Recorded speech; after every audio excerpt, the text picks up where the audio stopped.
Hello everyone, good morning. কেমন আছো তোমরা সবাই? আশা করছি সবাই খুব ভালো আছো, সুস্থ আছো। আমরাও খুব ভালো আছি। আমার চ্যানেল বিউটিস বিউটিফুল লাইফের নতুন একটা ভিডিওতে তোমাদের সবাইকে স্বাগত জানাই। আজকে মেয়ে উঠেছি একটু লেট করে ঘুম থেকে, কারণ মেয়ের তো আজকে পরীক্ষা ছিল না, তো সেই জন্য আর কি ওই 8:30 বেজে গেছিলো। তারপর তো কোনো রকমে তাড়াহুড়ো করে বাড়ির কাজকর্মগুলো সেরে স্নানটা করে নিয়েছি। তোমরা তো জানোই সকালের কাজকর্ম আমার বিশেষ কিছু থাকে না, বাসনপত্র সমস্ত কিছু রাত্রেবেলায় মেজে রাখি, আর সকাল উঠে তো ঘরটা ঝাড় দিয়ে গেটে জল দিলেই হয়ে যায়। প্রতিদিন তো আমি বাড়ি মুছি না, 2 থেকে 3 দিন মুছি সপ্তাহে। যাই হোক, তারপরে স্নান টান করে এখন একটু সাজুগুজু করে নিচ্ছি। সকালবেলাটা এই টাইমটাতেই সাজুগুজু করা, নিজেকে প্যাম্পার করা, যা বলো করি। রাত্রেবেলা সব দিন হয়ে ওঠে না।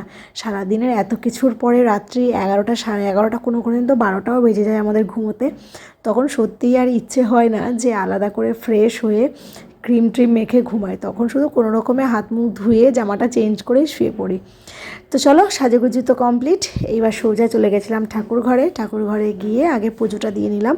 আজ যেহেতু বৃহস্পতিবার, তো তাই ভাবলাম সারা বাড়িতে একটু ধুনো দিই। তাই পুজোর পরে একটু ধুনো দিয়ে সারা বাড়িতে দেখাচ্ছিলাম। এইদিকে সিঁড়ির নিচে দিতে গিয়ে দেখি এই গেটটা লাগানো। আসলে খানিকক্ষণ আগে আমি যখন বাইরে বেরিয়েছিলাম, এই দিকটা দিয়ে বেরিয়েছিলাম, তো মেয়ে ভেতরে ছিল, গেটটা আমিই লাগিয়েছি, খুলতে ভুলে গেছি। থাক, পরে গিয়ে আমি খুলে দিয়ে আসবো এক সময়। যাই হোক, এই যে প্রত্যেকটা ঘরে, প্রত্যেকটা কোনায় কোনায় আমি যখন ধূপ দিই না, প্রত্যেকটা কোনায় কোনায় মানে আমি ধোয়াটা যাতে পৌঁছায় সেই চেষ্টায় থাকি। আসলে বৃহস্পতিবার করেও তো মেয়ের সুইমিং থাকে, তো সন্ধেবেলাটা না, সন্ধেটা খুব একটা ভালো করে দেওয়া হয় না। বাড়ি আসার পরে ওরা বাবা মেয়ে মিলে সন্ধ্যাটা দেয়, তাই চেষ্টা করি সকালের পুজোটা একটু ভালো করে করার। আর ধূপ দেওয়ার পরে সেই যে ধুনোচিটা, এটাকে আমি ডাইনিংয়ে একটা কোনায় রেখে দিই। আস্তে আস্তে ধোঁয়াটা বেরোয় আর সারা বাড়িতে ছড়ায়, ভীষণ ভালো লাগে। ওর মধ্যে 2-3টে করে কর্পূরের দানাও দিই, স্মেলটা না আরও সুন্দর হয়। যাই হোক, আমি তো ওদিকে পুজো করছিলাম, এই ম্যাডাম ওইদিকে ফ্রেশ হয়ে নিজের বইয়ের যে র্যাকটা, এটা ভালো করে গুছিয়ে নিচ্ছিল। আসলে পরীক্ষা চলছিল, তাই স্কুলের ব্যাগ তো মানে নিয়ে যাচ্ছিল না, তাই ব্যাগের জিনিসপত্র সমস্ত কিছু আবার সুন্দর করে গুছিয়ে নিচ্ছে। আর মাত্র 3টে পরীক্ষা বাকি আছে, তারপর থেকে তো আবার রেগুলার স্কুল শুরু হয়ে যাবে। সেই জন্য সমস্ত কিছু নিজের মতো করে গুছিয়ে নিল। বিছানাটাও, নিজের ঘরের বিছানাটাও নিজেই গুছিয়ে নেয়, শুধু মশারিটা আমাকে গুছিয়ে দিতে হয়। একটা পাতলা চাদর তো থাকেই বিছানায়, সেটা একটু গুছিয়ে দিতে হয়। চেষ্টা করে সব কিছুই করার মায়ের মতো করে, কিন্তু সেই বয়সটা তো এখনও হয়নি, তাই পেরে ওঠে না। নইলে কিন্তু ওর চেষ্টায় কোনো ত্রুটি নেই। আর দেখো সিংহাসনটা কি সুন্দর লাগছে দেখতে না? আসলে এই সময়টা তো খুব রোদ হয়, আমাদের বাড়ির টগর ফুলের গাছটায় প্রচুর ফুল ফোটে।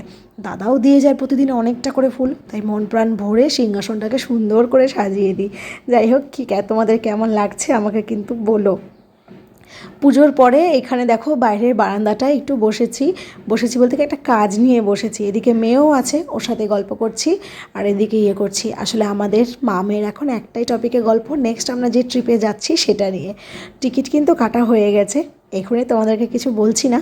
তো সেটা নিয়ে আমরা গল্প করছিলাম, আর আমি এখানে কাজ করছিলাম। তোমরা ভাবছো তো কী নিয়ে এইসব করছি? আসলে বেশ কিছু তুলসী মঞ্জুরি আমি আগে থেকে জমা করে রেখেছিলাম, কারণ জানোই ফাল্গুন চৈত্র মাস আস্তে আস্তে বাড়ি তুলসী গাছগুলোর কী অবস্থা হয়। সামনে তো বৈশাখ মাস আসছে, আমরা তো আবার ঝড়াও টাঙাই, তো তার জন্য তো তুলসী গাছের দরকার, তাই আগে থেকেই কিছু মঞ্জুরি ছিটিয়ে দিলাম। একটু গাছ বেরোলে সেটাতেই তো ঝরা টাঙাতে পারবো, তাই জন্য আগে থেকেই ব্যবস্থাটা করে রাখলাম। তখন ওই কোথায় তুলসী গাছ খুঁজে বেড়াবো, তো সেই জন্য আর কি এই ব্যবস্থা।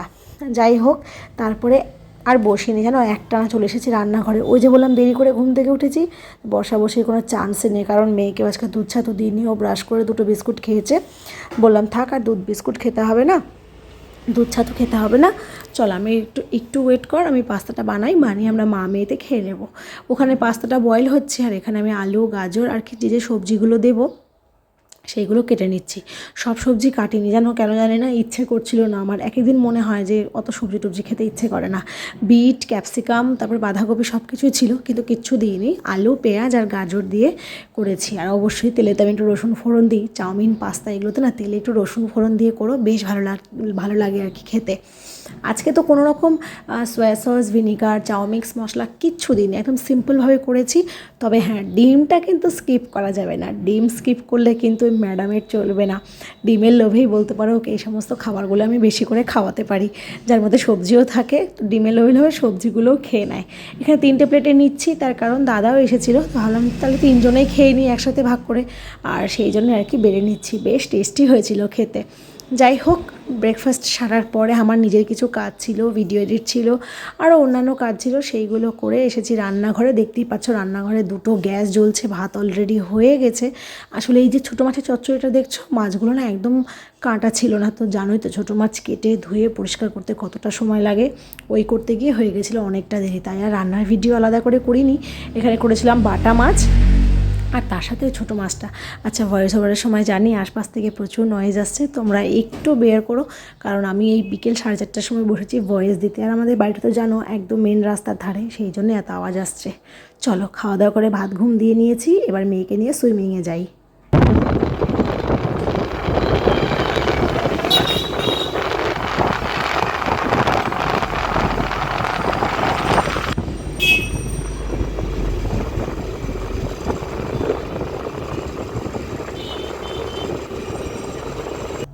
পড়ন্ত বিকেলে আমাদের শাহপুর বিচটা কী সুন্দর লাগছিল দেখতে, তাই না?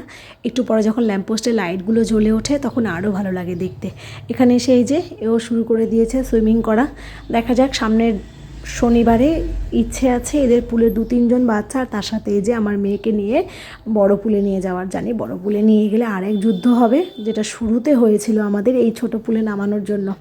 চলো, 6টা বেজে পার হয়ে গেছে, সুইমিং ক্লাসও কমপ্লিট। এই যে ম্যাডাম সামনে দাঁড়িয়ে আছে, ওনা মাঝখানে কিছুতেই বসতে চায় না, ওনাকে দেখতে পায় না বাইরেটা ভালো করে, সেই জন্য সব সময় সামনে দাঁড়ায়।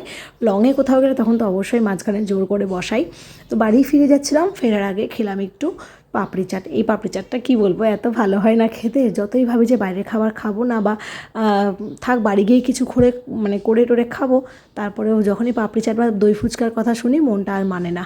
তো বাড়ি এসে ফ্রেশ হয়ে চেঞ্জ করে নিয়ে চুলটাকে দেখতে পাচ্ছ একদম টাইট করে বেঁধেছি। লুজ করে চুল থাকলে আমার একদম ভালো লাগে না, সবসময় ওই একটা জায়গাতে ক্লিপ দিয়ে রাখতে রাখতে না ওই জায়গাটাও ব্যথা হয়ে যায়। সো সেই জন্য একটু বেনুনি করে নিয়েছি। ওদিকে বসিয়েছি ওদের বাবা মেয়ের জন্য ডিম সেদ্ধ, আর এদিকে আরেকটা প্যানে বসিয়েছি আমার যে হেয়ার টোনারটা, ওটা তো শেষ হয়ে গেছে, সেটা আবার নতুন করে বানাচ্ছি। সেই জন্য ভাবলাম তোমাদের সঙ্গে আরেকবার শেয়ার করি। এর আগে যখন বানিয়েছিলাম তখন তো তোমাদের সঙ্গে ভিডিওতে একদম ডিটেলসে শেয়ার করেছিলাম, তোমরা অনেকে বানিয়েছো, ইউজ করেছো, যেটা আমাকে লাইভে তোমরা বলেওছো। তো আজকে আবার বানাচ্ছি, তো ভাবলাম যে তোমাদের সঙ্গে আরেকবার শেয়ার করি। তোমরা যারা যারা এখনও আমার ওই ভিডিওটা দেখোনি বা এই জিনিসটা ট্রাই করোনি, তারা কিন্তু একবার এটাকে ট্রাই করতে পারো। যারা এক্সট্রিম লেভেলে হেয়ার ফল ভুগছো বা স্ক্যাল্প ফাঁকা হয়ে যাচ্ছে, এরকম টাইপের কোনো সমস্যায় ভুগছো, তাদের জন্য এটা বেস্ট। আমার তো জানোই অতিরিক্ত মাইগ্রেনের ওষুধ খেতে হয়, তার উপরে আমার গাইনোকোলজিক্যালও কিছু প্রবলেম চলছে ইদানিং, যার কারণে আমাকে প্রচুর মেডিসিন নিতে হচ্ছে, যে কারণে তো হেয়ার ফল হচ্ছিলোই। তো এই টোনারটা হচ্ছে একদম জাদুর মতো কাজ করে, একদম ম্যাজিকের মতো কাজ করে। তো কিছুই না, একটা ফুল গ্লাস মিনারেল ওয়াটার, মানে যে জলটা আমরা খাই, ট্যাপ ওয়াটারটা দিও না, সেই জলটা দিয়েছি, তার মধ্যে 1 চামচ কালো জিরে, 1 চামচ মেথি, এটাকে মিডিয়াম টু লো ফ্লেমে ফুটিয়ে হাফ করে দিতে হবে। যখন এটা প্রায় হাফ হয়ে আসবে জলটা, 1 চামচ ভর্তি করে রোজমেরি তোমরা যে কোনো অনলাইন সাইটে পেয়ে যাবে, অনেক দোকানেও পেয়ে যাবে। তো এই 1 চামচ মতো রোজমেরি দিয়ে 2 থেকে 3 মিনিট ফুটিয়ে নেবে। যখন দেখবে রোজমেরি থেকে খুব সুন্দর একটা স্মেল বেরোচ্ছে, তখন এটাকে নামিয়ে একদম পুরোপুরি ঠান্ডা করে নেবে। আর যে পাত্রটায় রাখবে, আমি তো স্প্রে বটলে রাখি, যার কারণে এটা অ্যাপ্লাই করতে খুব সুবিধা হয়, তো সেই স্প্রে বোতলটা কিন্তু খুব ভালো করে ওয়াশ করবে। এই যে দেখো, আমিও ধুয়ে নিয়েছি, কারণ এর আগে ছিল, তো সেইটার মধ্যে তো এটা আবার ঢেলে দিলে হবে না, তাই ভালো করে এর পাইপ বোতল সব কিছু আমি কিন্তু ব্রাশ দিয়ে পরিষ্কার করে নিয়েছি। এইবার এই জলটা যখন একদম ঠান্ডা হয়ে যাবে, তখন ওই স্প্রে বোতলে ঢেলে রেখে দেবো, ব্যাস। এটা আরামসে আর 10-12 দিন আমার চলে যাবে, তারপরে আবার নতুন করে বানিয়ে নেব।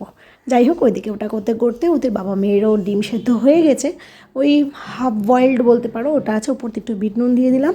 আমি আবার না এরকম ডিম সেদ্ধটা খেতে পারি না, আমার কেমন একটা আঁশটে গন্ধ লাগে, সেজন্য আমি খাই না। এখানে মেয়েকে নিয়ে বসেছি। তারপরে কালকে ওর আছে সাধারণ জ্ঞান পরীক্ষা, ভীষণ সহজ, ওর তো পুরো ঝরঝরে মুখস্থ হয়ে গেছে, মাত্র 25টা প্রশ্ন আছে, ঠিক ও পেরে নেবে। জাস্ট একবার আমি রিভাইজটা করিয়ে নিলাম, আর ওকে একটু পড়িয়ে নিয়ে তারপরে আমরা বসবো আমাদের কাজে। জানোই তো, পয়লা বৈশাখ সামনের আগে একটা ভিডিওতে তোমাদের বলেছি, সেই কাজে বসবো। যাই হোক, আমাদের সমস্ত কাজকর্ম সারার পরে আমার যে হেয়ার টোনারটা, সেটাও আমি স্প্রে বোতলে নিয়ে নিয়েছি, তাই তোমাদেরকে দেখিয়ে নিলাম। তো যারা যারা, আবারও বলছি, যারা যারা সত্যি উপকার চাও, একটু চাও হেয়ার লসটা কম হোক, একবার ট্রাই করে দেখো। চলো তাহলে আজকের মতো টাটা, তোমাদের সঙ্গে আবারও দেখা হবে, গল্প হবে খুব তাড়াতাড়ি নতুন কোনো একটা ভিডিওর সাথে। টাটা।